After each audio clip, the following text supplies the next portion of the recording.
Hey, what's up, ladies and gentlemen? Today's comment of the day is from a Pug Dumb. Pug Dumb said, I've just found you a few minutes ago in your definition of vibing. Great commentary, very chill, smooth editing, and very wholesome. Thank you, man.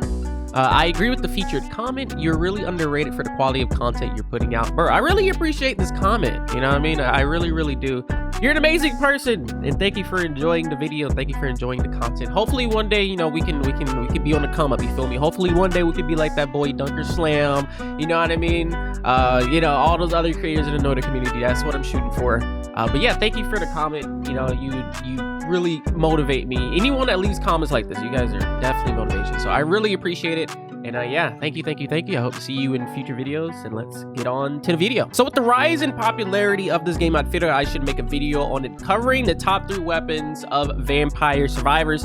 This will not be taking evolution into account. So all the weapons that have evolutions, we're just going to disregard them. We're just going to go with the basic weapons without evolutions. And we're going to be covering which ones are the top 3 in all of the game. And yeah, this is going to be my own personal list. If you guys disagree with me, please say so in the comments. It would be awesome to see what you think, what your feedback is, where your head's at, and we could go back and forth. It would be awesome.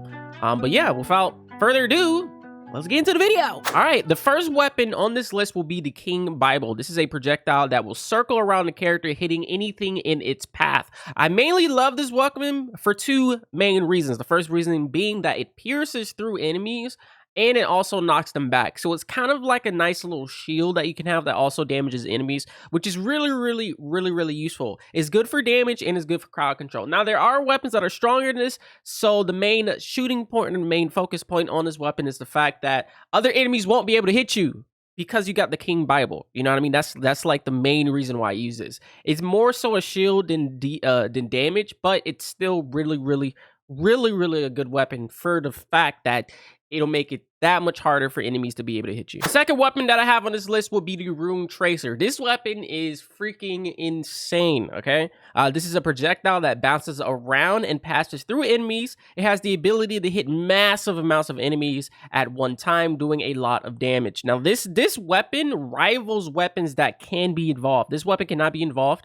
Maybe in the future it can, but this weapon definitely rivals weapons that can be evolved. It's super underrated, and I like it a lot. If you just max this guy out with some passives, bro, this weapon, it will go nuts, okay? Trust me. Try it out yourself. It's actually a really good weapon, and I didn't even know it until, like, I actually used it, you know what I mean? So it's really good in my personal opinion. The last weapon, and arguably something that you guys might not like, the last weapon I would go with is garlic. Now, in my opinion, garlic is literally the best early game weapon in my personal opinion. You can rock this guy and literally just run into all of the early game enemies in one shot, kill them, picking up all of the experience, and it'll be faster for you to level up this way versus trying to kite enemies and not get hit with some weak weapon at the start. You know what I mean? If you start off with garlic or the garlic guy, you could just literally run into people and then just collect, run, collect. And I figured this is better